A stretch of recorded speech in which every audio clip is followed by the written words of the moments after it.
In the course of my life, I meticulously orchestrated every move to secure the affections of Shinhanzhou, only to find myself entangled in a bitter partnership of resentment with him.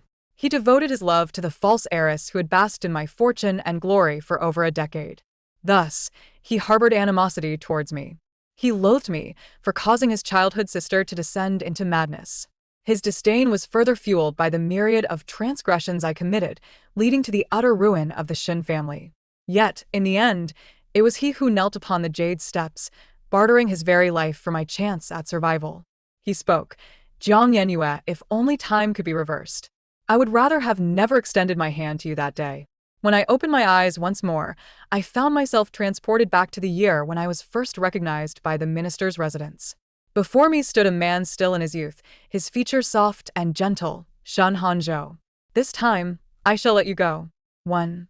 I gazed upon the faces before me, once vibrant, yet now seemingly lost to time. A sense of disorientation enveloped me.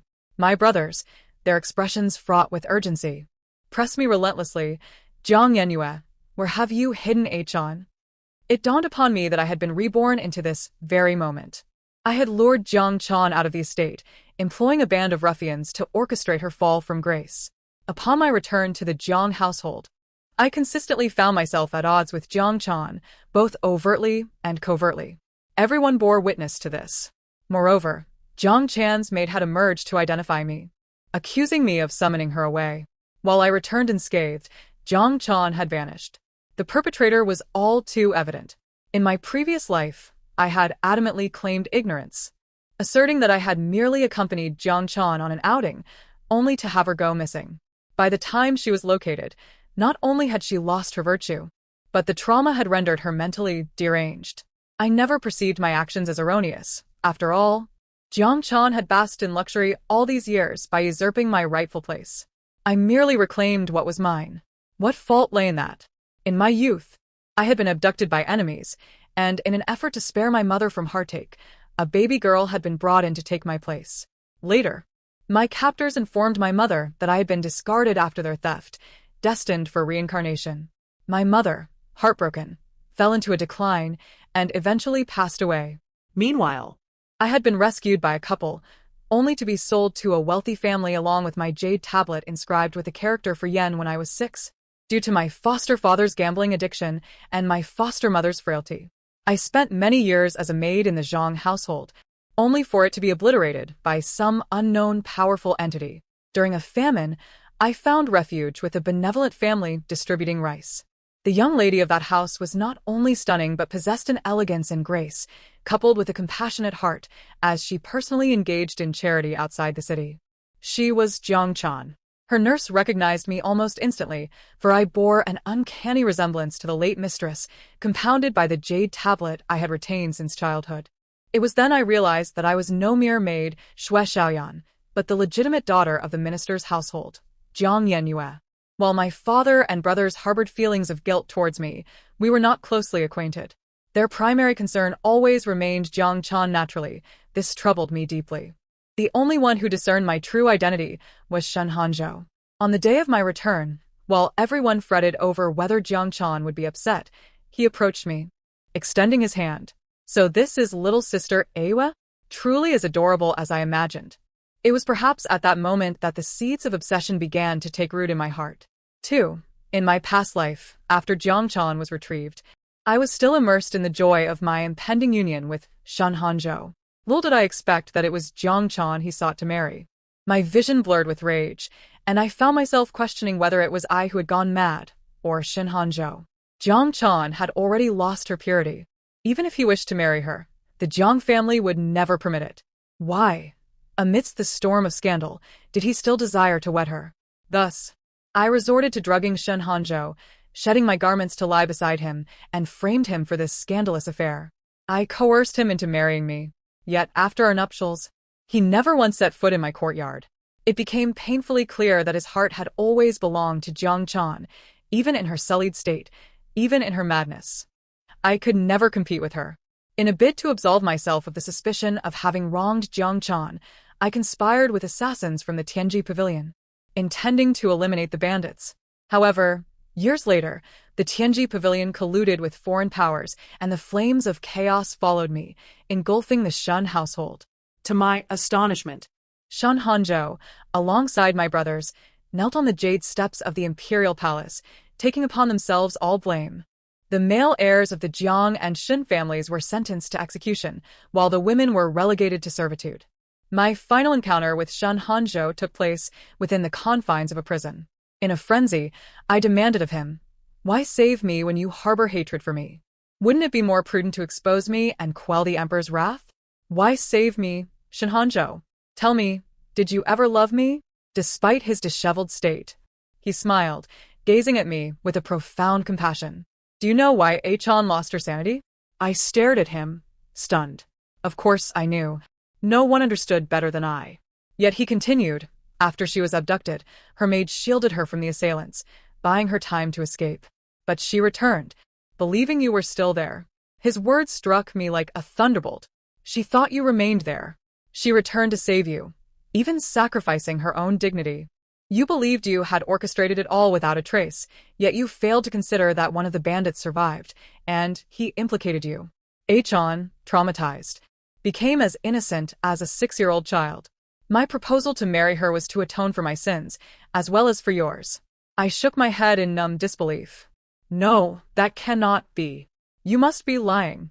Shun Hanzhou looked at me, a wretched smile gracing his lips. "Jiang Yenyue, if time could flow backward, I would rather have never extended my hand to you that day." 3. My father, witnessing my prolonged silence, struck me forcefully across the face. "If anything were to befall Achan, I would never forgive you." It was at this moment that Shun Hanzhou arrived, his brow furrowed with concern over Jiang Chan's disappearance. "Ayue, quickly tell me where Achan has been taken. If this is merely a misunderstanding between sisters, it could lead to grave consequences." At the sound of Shun Hanzhou's voice, tears nearly welled in my eyes. "I know where she is." I no longer had any motive to harm Jiang Chan. Even if she were to meet a tragic end, Shun Hanzhou would likely marry her spirit in her absence. They swiftly found Jiang Chan, and this time, even her protective maid only suffered minor injuries. In an instant, everyone surrounded Jiang Chan as if they had recovered a long-lost treasure. I observed Shun Hanzhou, who sighed in relief at her side, and a pang of bitterness struck my heart.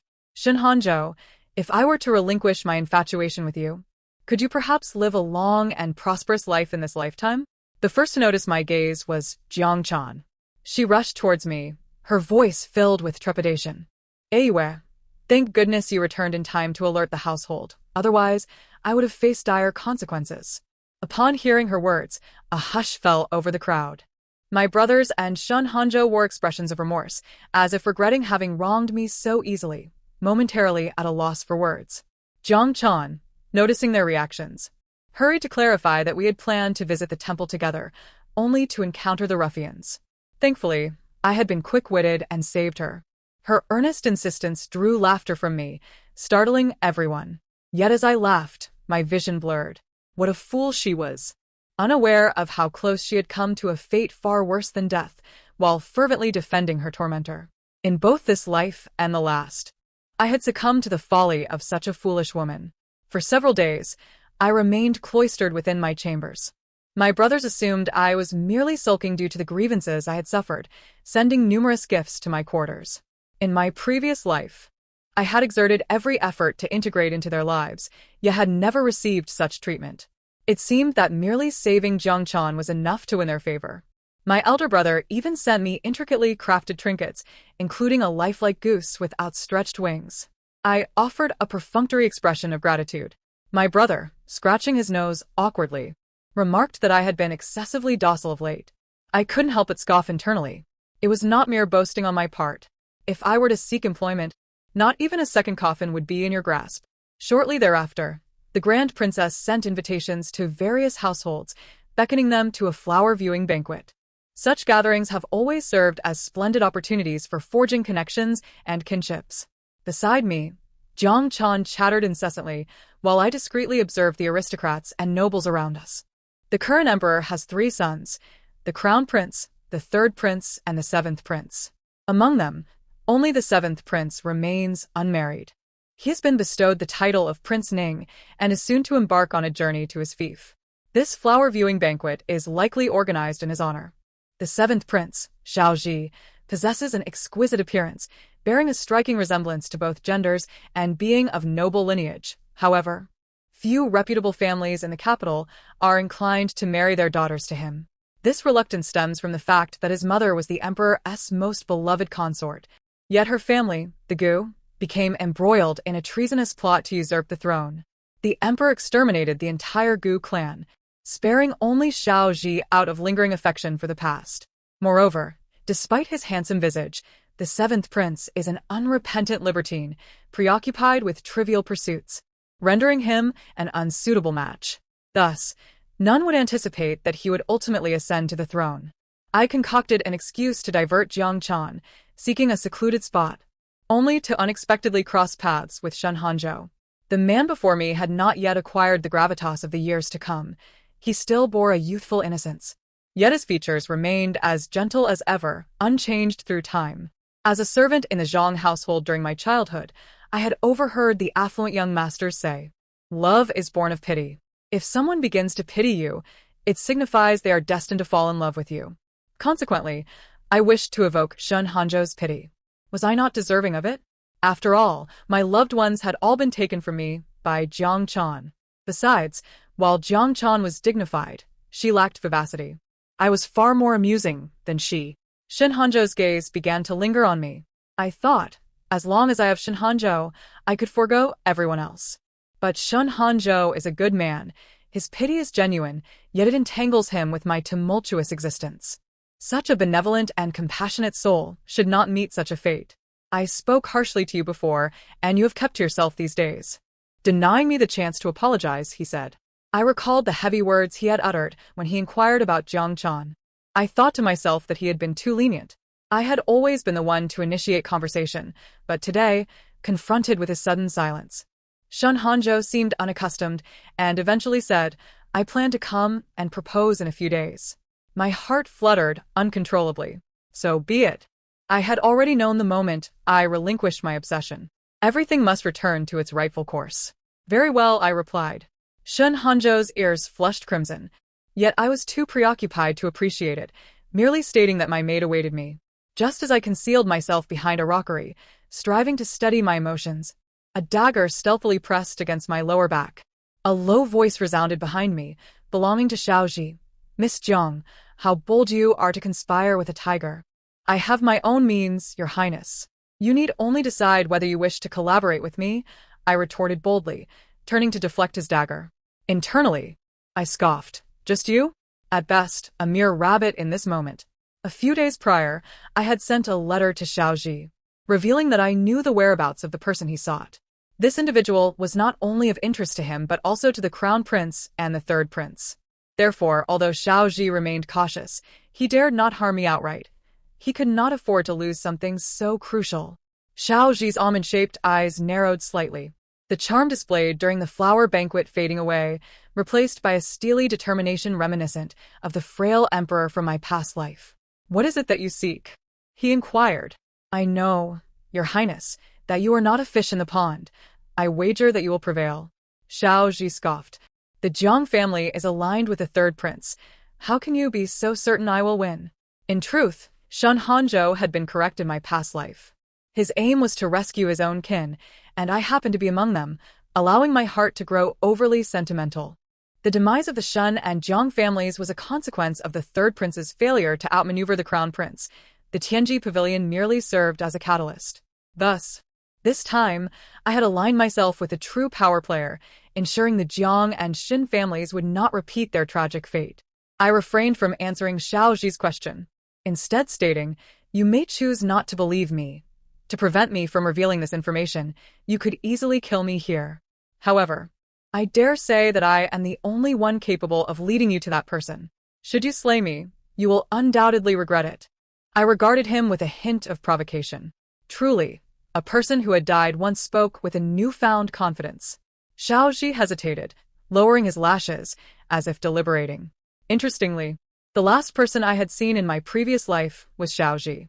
I had been working as a lowly servant in the laundry department. daydreaming while humming a lilting tune from Jiangnan that I had learned during my time as a maid. That was the first time I laid eyes on Xiaozhi. Later, I learned that this exceptionally handsome man was the new emperor, notorious for his brutality and mercilessness. Xiaozhi mentioned that his childhood nurse often sang that very song, albeit with a different melody. I smiled and explained that it was a lullaby from the south, often altering the names of children, resulting in yet another tune. From that moment on, Xiaozhi frequently sought me out. Whenever his headache struck, only that lullaby could provide him with some relief. He confided many things to me about himself. His journey thus far had been driven by a desire for vengeance for his mother. Yet, in his quest for retribution, he lost many important people along the way. To avenge them, countless others perished. It was a relentless cycle. Once he ascended the throne and looked back, he would understand what it meant to be atop a solitary peak, utterly isolated. Xiaozhi summoned me to the palace.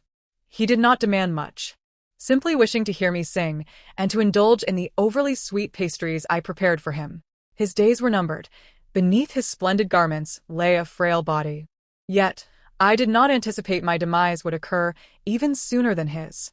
With Xiaozhi's favoritism, I became a target of envy, leading to a cup of poisoned wine that swiftly concluded my muddled existence. I still recall, in my final moments, Xiaozhi rushing toward me, eyes filled with panic. At that moment I thought, how pitiful. It turns out that, despite his status as the sovereign of the realm, he had orchestrated countless schemes, only to find that he, too, never attained what he truly desired. I agree to your proposal, but you are the unmarried daughter of the Jiang family. How will you assist me in locating that person? His words snapped me back to reality. It appeared Xiaozhi had finally resolved his internal conflict. Each step he took was fraught with difficulty. Yet, in this lifetime, with my presence, he might suffer less. I had already devised a plan. If I were to marry Xiaozhi, he would soon depart for his fief, thus facilitating my movements. However, the Jiang family was closely aligned with the third prince, and although not immensely powerful, they wielded a certain influence within the court. If I were to marry him impulsively, it would attract the attention of both the crown prince and the third prince, not to mention the potential disapproval of my family. Thus, I conceived a strategy. Nothing would provide a better means of escape than being considered dead. After the flower viewing banquet concluded, I once again withdrew from society. However, Jiang Chan continued to pester me relentlessly. On this particular day, Shen Hanzhou visited, discussing matters with my father. In a fit of kindness, I served Jiang Chan a plate of pastries. Noticing her distracted demeanor, I suggested we stroll through the garden. Jiang Chan hesitated, then asked if I knew why Shen Hanzhou had come today. Of course, I know he is here to propose. In my previous life, it was also on this day that he sought to marry Jiang Chan. The tension in Jiang Chan's body dissipated instantly, replaced by a look of relief. Ah, so you are aware. I shall extend my blessings to you. I pondered, could it be that she has truly lost her wits in this lifetime? Jiang Chan, discerning the bewilderment etched upon my face, inquired, are you not aware that brother Hanzhou has come to propose to you? I was momentarily taken aback, exclaiming, how could Shen Hanzhou ever marry me? What about you? This marriage was meant for you from the start. Besides, brother Hanzhou does not harbor any affection for me, she replied, her voice diminishing to a whisper, ultimately revealing a bitter smile. Moreover, I have no desire to marry. I yearn to roam the world, to witness the vastness beyond.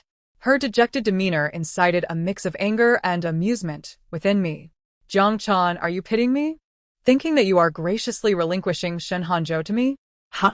Jiang Chan gazed at me, her expression a mix of confusion and denial. That was not my intention. I grasped her frail shoulders, glaring at her fiercely. You owe me this, and whether or not I wish to accept it is my concern. I do not require your pity. With your foolishness, how could you possibly hope to travel? You be sold before you even step outside your own door. Jiang Chan was on the verge of tears at my scathing words. Indeed, my disdain for her ran deep. I reached out and shoved her into the garden pond. In her wide-eyed terror, I heard myself whisper, I despise you, but you should remain forever innocent. I did not shy away from anyone as I pushed Jiang Chan into the water. The maid screamed and rushed in to rescue her. The commotion reached the front courtyard, drawing a crowd. I had no defense for my actions. My father trembled with rage, pointing an accusatory finger at me. Your mother, so virtuous throughout her life. How could she give birth to such a venomous daughter? They must have believed that Jiang Chan resembled my mother far more than I did. But what could I do? I had never even met my biological mother, unaware of her true nature. Shen Hanzhou's eyes were filled with disappointment as he regarded me. Sister Au, why did you do this? Perhaps he regretted his decision. After all, I found myself reborn at this moment. Had it been earlier, I would have gladly complied with his wishes, preferring to have never crossed paths with him. Why? I laughed foolishly. Because I despise you all. Jiang Chan is a lady of privilege, a highborn daughter. When she selects her maids, do you ever consider how many years I have spent as a servant? When she bestows charity, do you ever reflect on the moments when I fought dogs for scraps? You all knew it was I who lured Jiang Chan out that day. Did you not? Yet you feigned harmony, merely to spare her feelings, which I find utterly revolting. I loathe all of you. Why is it that what rightfully belongs to me is bestowed upon her? Why is she granted affection, while I am met with only guilt? A wave of heat coursed through my face, yet within my chest, I felt a sense of liberation. The words I had harbored for 2 lifetimes unexpectedly spilled forth. Silence enveloped the room. This was indeed a deadlock. My father sighed, commanding that I be confined to my chamber until Jiang Chan regained consciousness, at which point decisions would be made. I ordered everyone to leave. Jiang Chan had consumed a delicacy laced with something that would keep her asleep for a spell. Alone in this exquisite chamber, I faintly recalled the joy I felt upon first entering. In the darkness, a candle flickered to life, only to be extinguished by my hand. On the other side of the Jiang estate, Jiang Chan was saved in time, yet she remained unresponsive. The atmosphere was laden with gloom following my earlier outburst. My brother spoke first. Even if she harbors resentment, she would never go so far as to put her sister in jeopardy. My father sighed again. If we are to discuss right and wrong, we are at fault in greater measure. She is sensitive. How could she not perceive the distance between us?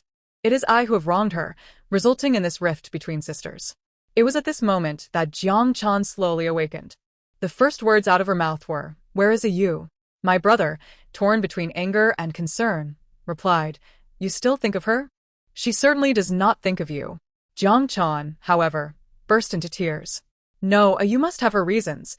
I feel she did not truly wish to harm me. She appeared so sorrowful then. You must fetch her. I wish to hear her side."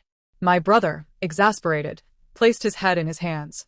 "Your kindness is precisely why you are so easily bullied." Just then, an uproar erupted outside. Someone shouted, "The water is rising. The water is rising." Everyone was taken aback, hastily rising to see what was amiss. The source of the blazing flames was none other than the courtyard of the second young lady of the estate. Shao Ji still had not secured his princess.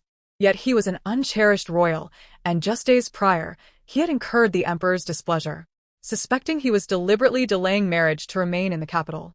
The emperor had banished him to his fief. After all, once a prince leaves the capital, he is entirely removed from the race for the throne. Inside the carriage, Shao Ji closed his eyes in repose. However, the guards beside him regarded me with contempt. I have never seen a woman so audacious as to allow her master to smuggle a corpse into Jiang Manor, aiding you in your covert endeavors. Do you not realize that this action will strip you of your identity as a Jiang heiress? To go so far as to do this? Could it be that you harbor feelings for the prince, aspiring to become his concubine? Even someone as composed as Shao Ji found their words rather jarring. Only then did I turn my gaze to Gu Ju. In my previous life, I had not encountered him. I had only heard fragmented tales from Shao Ji. Gu Ju was a guard left to him by his uncle, but in truth, he was his cousin. Sadly, he had passed away early. Miss Jiang, I do not wish to pry into your reasons for leaving Jiang Manor, but I have fulfilled my promise to you. And you must honor your promise to me.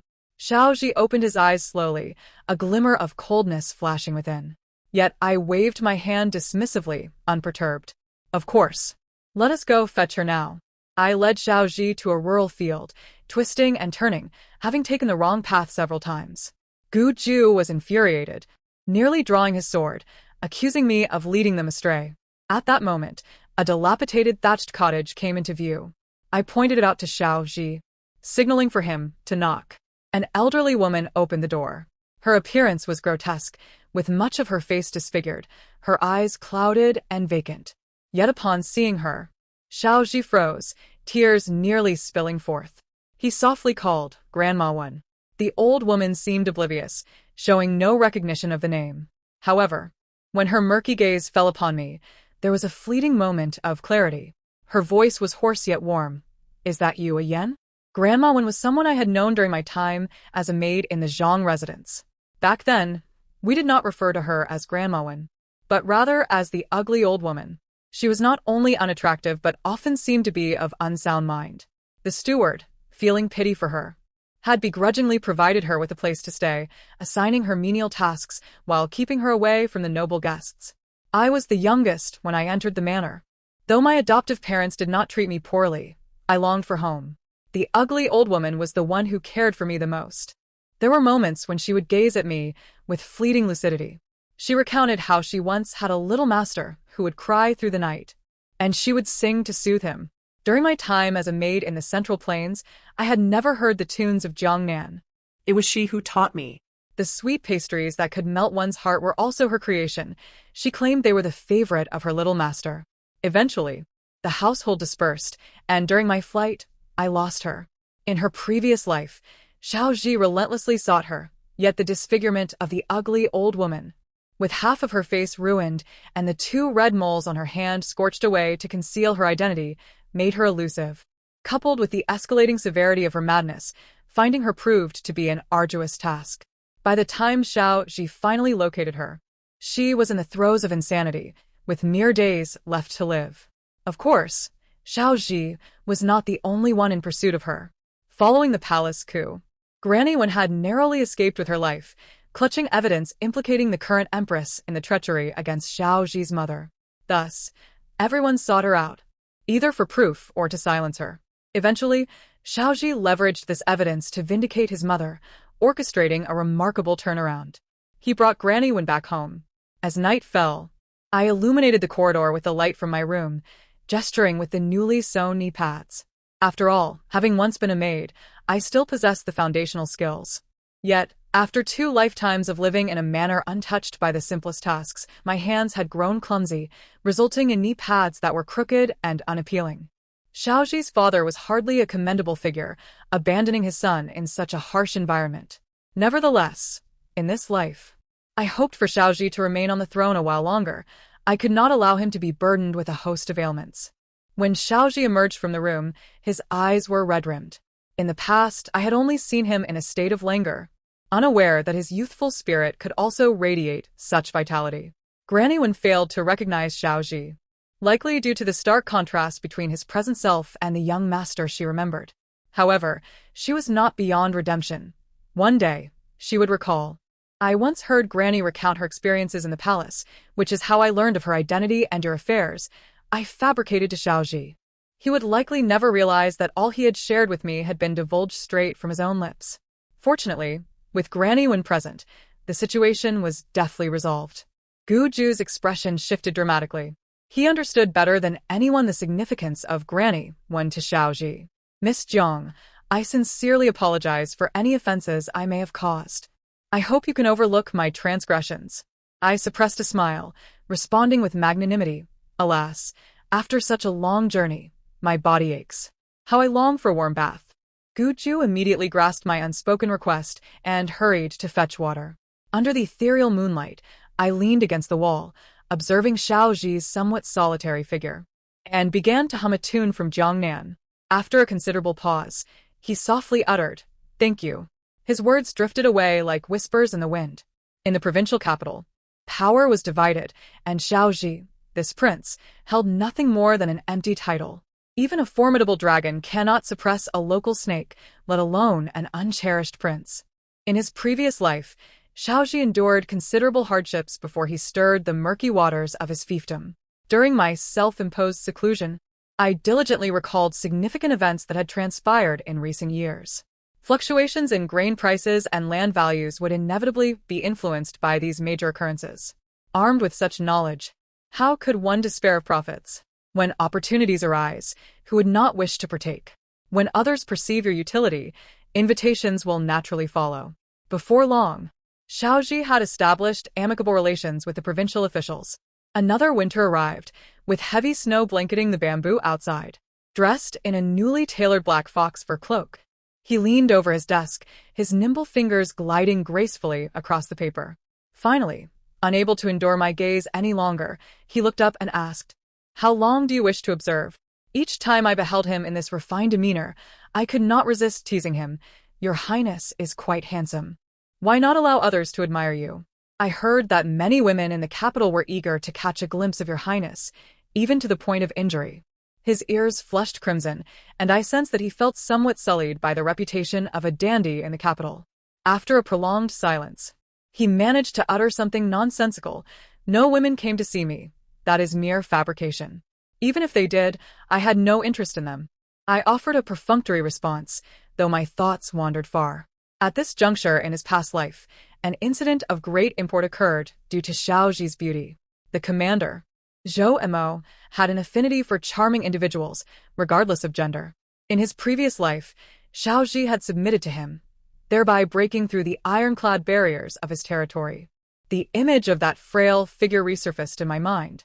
What thoughts occupied Shaoji at that time? Perhaps I would never know, for in this life, he need not tread the same path again. I would ensure his involvement. Social gatherings among the elite were plentiful. For convenience, I occasionally masqueraded as Shaoji's concubine, accompanying him to banquets. Zhoumo's gaze fell upon me once more. He had repeatedly hinted at wanting me to join him, and I had consistently declined. However, this time, he resorted to threatening me with Shaoji.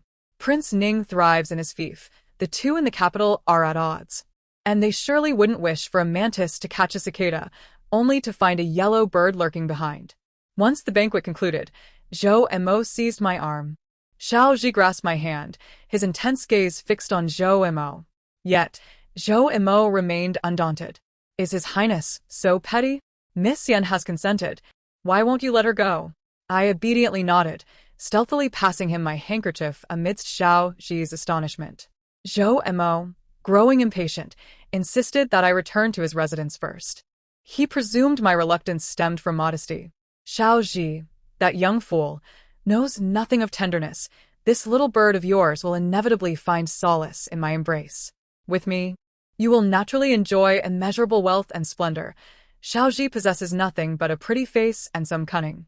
I smiled behind my hand, prompting Zhou Emo to eagerly advance. In the next moment, his expression of desire froze in shock. "You!" I kicked his rigid body away, twisting the dagger lodged in his chest before yanking it free.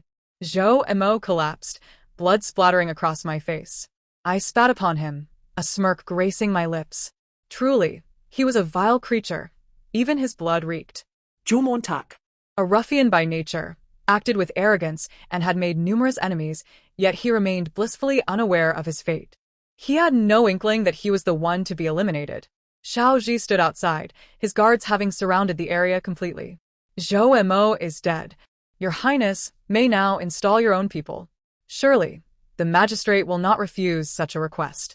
In the secret chambers of the Zhou residence, there are various beauties imprisoned, one of whom named Zhang Wen is particularly valuable. He was destined to meet Shaoji within the Zhou residence, eventually becoming Shaoji's right-hand man. This was precisely why I had to intervene. Should another act first, it would result in the loss of a key ally for Shaoji. Yet, Shaoji remained motionless, his face flickering in the firelight, taking on an almost ghostly appearance. As he looked at Zhou Emo, his voice was resolute. "You hate him." I was taken aback.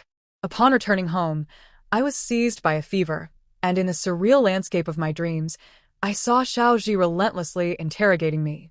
"Do you hate Zhou Emo?" Why? Look into his eyes. They are filled with hatred. "Did you know him before?" I felt as though I was on the brink of understanding. Why did I harbor hatred towards him? Yet, in an instant, I saw Jiangchan, Shenhanzhou, my father, and my brother. Their heads fell one after another, blood flowing like a river.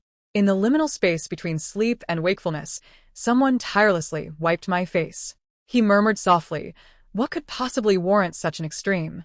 "Ah Yen, Can you tell me?" I heard myself murmur drowsily, "Shenhanzhou." The warmth of the hands upon my face suddenly stiffened. In the blink of an eye, it had been 5 years since I departed from the capital. In the capital, the third prince and the crown prince were embroiled in a fierce conflict, teetering on the brink of mutual destruction. Naturally, Xiao Ji and I did not refrain from sowing discord between them. The court was in turmoil. The evidence regarding the Gu family's tragedy had also been presented to the emperor's desk. The emperor summoned Xiao Ji back to the capital in secret. In a previous life, Gu Ju met his demise at this very juncture. On the journey back, Xiao Ji fell into an ambush.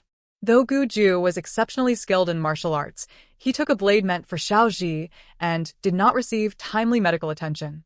After careful deliberation with Xiao Ji, we concluded that our movements had likely been compromised, and it would be prudent to avoid the original route. Together, we opted for a secluded path.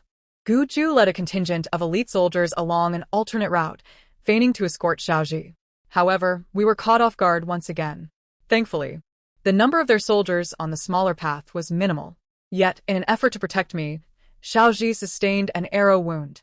I managed to lead him to a remote inn, believing the storm had finally passed. I thought that once Xiao Ji regained some strength, we could set forth to reclaim the capital. To my astonishment, a group suddenly arrived at the inn, searching for us. Their intentions were far from benign. I immediately instructed Xiao Ji, "You have regained some strength. Should the situation turn dire, escape through the window at once. I will hold them off." Xiao Ji, pale and frail, clutched my hand tightly, saying, "I will not leave you. I refuse to abandon you." His words evoked a mix of exasperation and amusement within me. "Xiao Ji, what heroics are you attempting to display? Do you think you are alone in this? How many stand behind you? Gu the Guardian, Lady Wen, Zhang Wen." He tightened his grip even further. "Why do you not count yourself among them?" His gaze, filled with sorrow, pierced through me. I felt a pang in my heart. "Xiao Ji, why do you still wear such an expression in this life? Can you not tell me why you have come to my side? Why do you always gaze at me in a daze, as if you were looking at someone else? But I am nothing like Shinhanzhou." Ah Yen. "Could you grant me clarity?"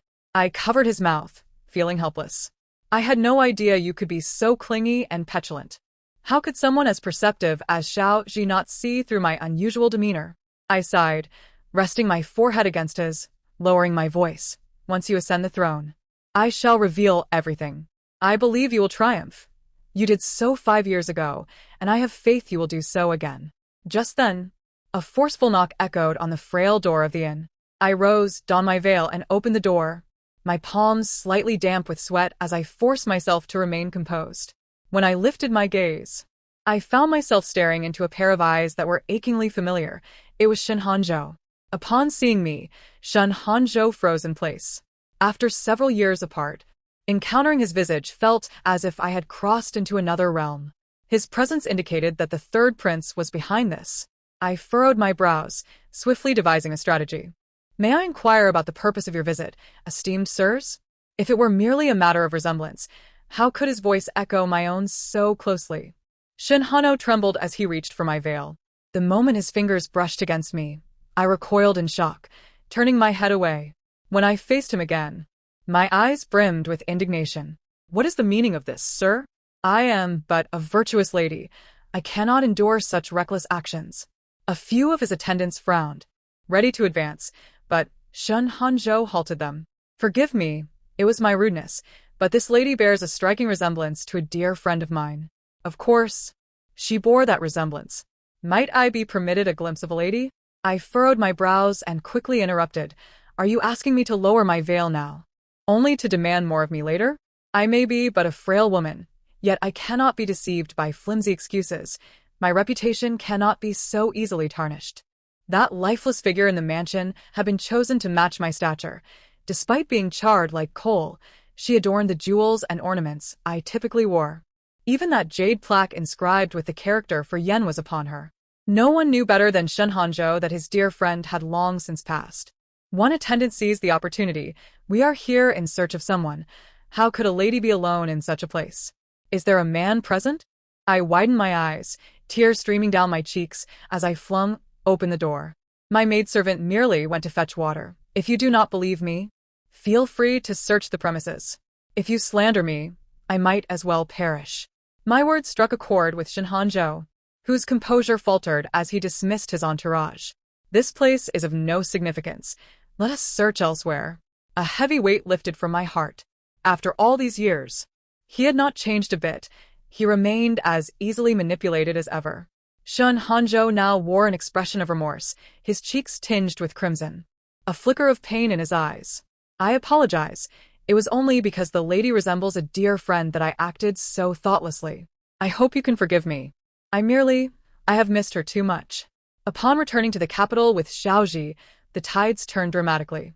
The crown princess and the crown prince had amassed considerable power, inciting the emperor's suspicions. Seizing upon the matter of harming loyal subjects, the emperor deposed both the crown princess and the crown prince. The third prince basked in a moment of glory, as if the throne were already within his grasp. Little did he know that his reign would be short-lived. His clandestine recruitment of soldiers and acts of corruption were soon unveiled. The third prince must have been at a loss as to how his most closely guarded secrets had materialized into damning evidence laid bare before his father.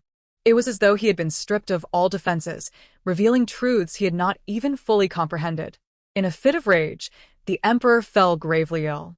He posthumously honored Xiaoji's mother as empress and declared Xiaoji as crown prince, appointing him as regent. It was then that the court realized the depth of Xiaoji's years of concealment.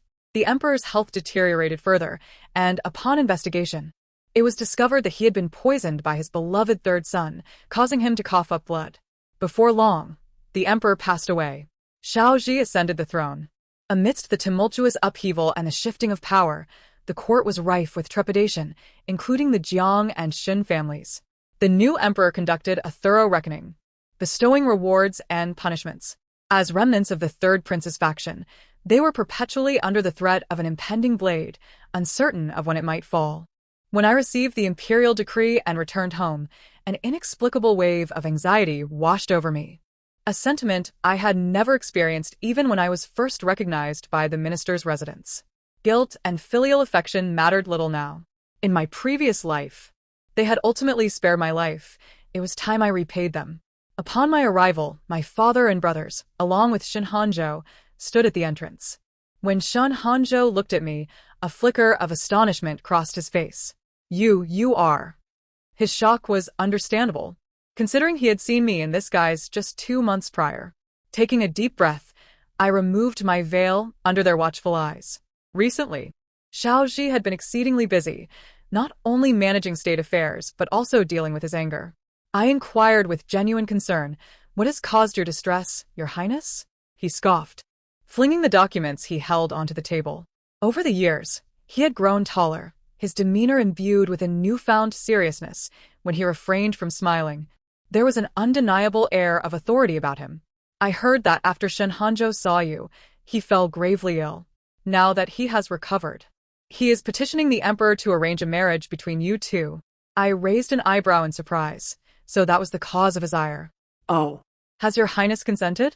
Xiaoji looked at me as if I were a fool, his expression darkening further as if recalling something unpleasant. "Considering the ties of kinship, naturally, Jiang Aiqing is more fitting. I must consult you before making any decisions. Otherwise, how could I arbitrarily dictate matters of the heart?" I seldom encounter him in such a peculiar and sardonic demeanor, and I cannot help but feel an urge to tease him. After all, this is a significant matter in life. I must consult with Brother Shin before making a decision. Fortuitously, I have an appointment with him today, so I shall take my leave. Upon hearing this, Xiaoji was taken aback, his eyes wide with disbelief. What? He could hardly fathom that I had accepted it so nonchalantly and was in such haste to depart. However, my intention today was not to meet Shen Hanzhou, but rather to see Jiang Chan. The last time I delivered the imperial edict to the Jiang residence, we merely exchanged hasty pleasantries. The courtyard I had set ablaze had been restored, its furnishings and decor unchanged since my departure. The only exception was a small wooden carving of a wild goose at the head of the bed, clearly crafted by an amateur, revealing its roughness in every detail. My father and brothers had reddened eyes, as if they had much to say, yet I found myself at a loss for words. I merely promised to meet again another day. Consequently, I received news from Jiang Chan yesterday.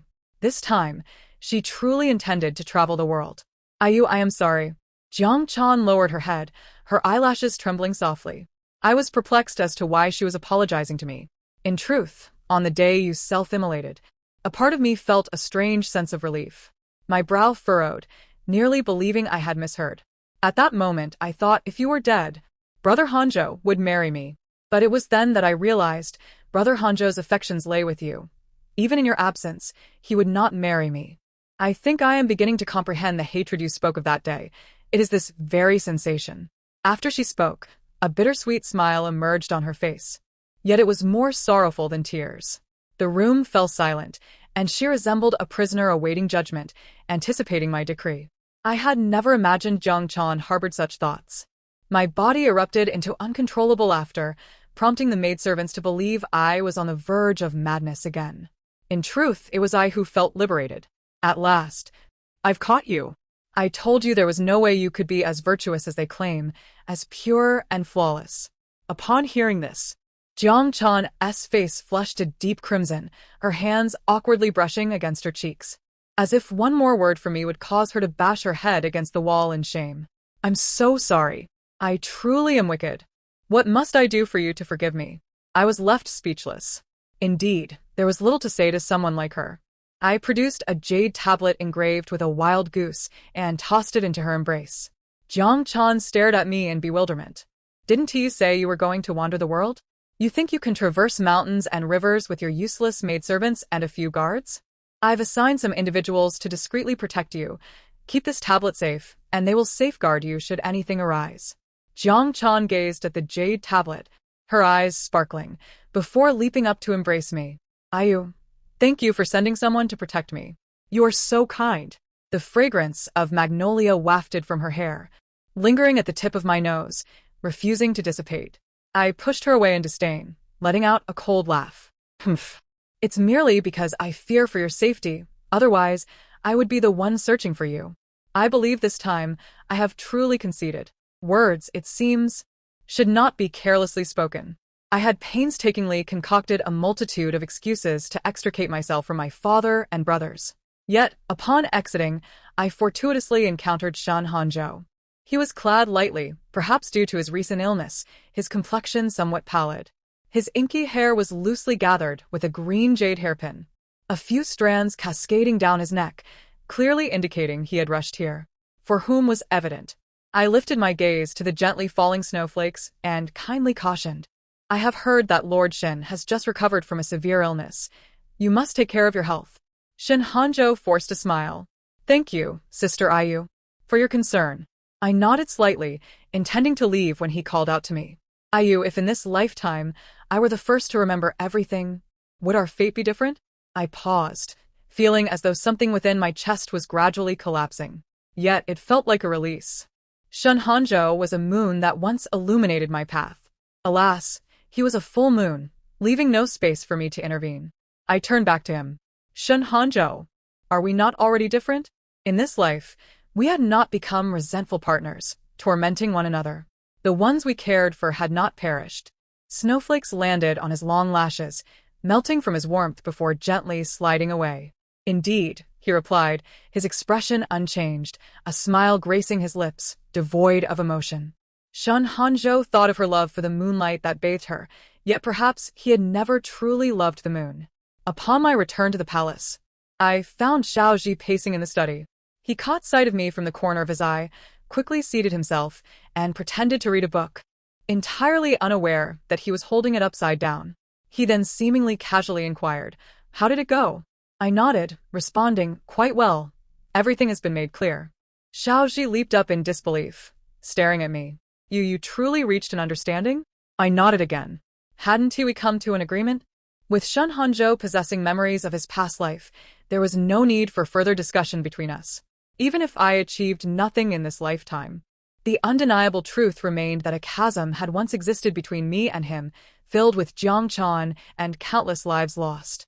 Perhaps this was for the best, sparing us from needless words. Xiaoji approached me, searching my face for traces of jest, yet found none. He lowered his voice. "Then what of me? What do I amount to?" I suppressed the urge to smile, turning away to avoid his gaze. "Consider it my pity for you." Suddenly, silence enveloped us. I grew concerned. Surely I hadn't genuinely upset him to tears? I would undoubtedly hear from old Madam Wen about my bullying him.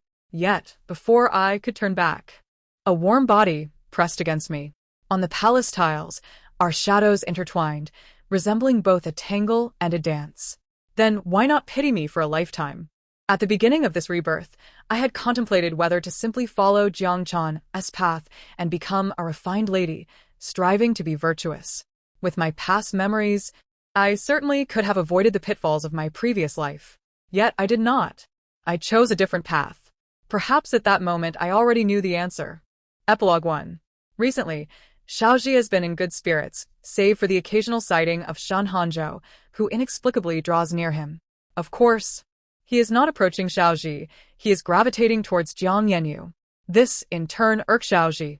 Yet, he cannot overtly display his displeasure, lest he appear petty. Although Xiaoji believes that if Jiang Yanyu had any discernment, she would not take a liking to Shen Hanzhou. Just in terms of looks, he surpasses him significantly. Moreover, Shen Hanzhou seems to have previously lingered between the sisters, sowing discord amongst them. Such a man is hardly worthy of trust. Nevertheless, one must consider that he was her youthful infatuation. His significance in her heart undoubtedly differs from that of others. Why else would she call his name even in her dreams? Yet, Shen Hanzhou possesses some talent and conducts himself impeccably, making it impossible for Xiaoji to find fault with him. Contemplating this only serves to vex him further. Thus, this jar of aged vinegar must be turned over from time to time. Finally, one day, Jiang Yanyu could no longer contain herself and hurled a jade pillow at him. If you mention Shen Hanzhou once more, you may as well go back to him. Realizing he had provoked her ire, Xiaoji hurriedly approached to placate her. In the midst of soothing her, he inadvertently made himself feel aggrieved. When you were in the fief, feeling down, you would drown yourself in drink, then gaze blankly at me while calling out Shen Hanzhou's name. Moreover, on that day at the inn, you promised to tell me, yet upon your return, you sought him out and even referred to him as brother. The women I cherish cast me aside like a worn-out shoe. What is the worth of a throne obtained through such painstaking efforts? Jiang Yanyu, initially furrowing her brow, found herself increasingly amused as she listened. Who claims that I have treated you like a discarded shoe? Do you perhaps have another woman you fancy? Xiaoji fell silent, acutely aware of Jiang Yanyu's skill in turning the tables. With a few more words, he knew he would be laden with accusations. Just when he thought he would leave without answers, Jiang Yanyu unexpectedly turned over and pinned him down, sealing his lips with hers. If you wish to know, I shall reveal it to you gradually, if you please. Extra Chapter 2. Xiaoji experienced a harrowing nightmare. In his dream, fate was not kind to him. He had never encountered Jiang Yanyu. Thus, his journey was fraught with hardship. No one was there to protect him. After ascending the throne, he took vengeance on his former enemies.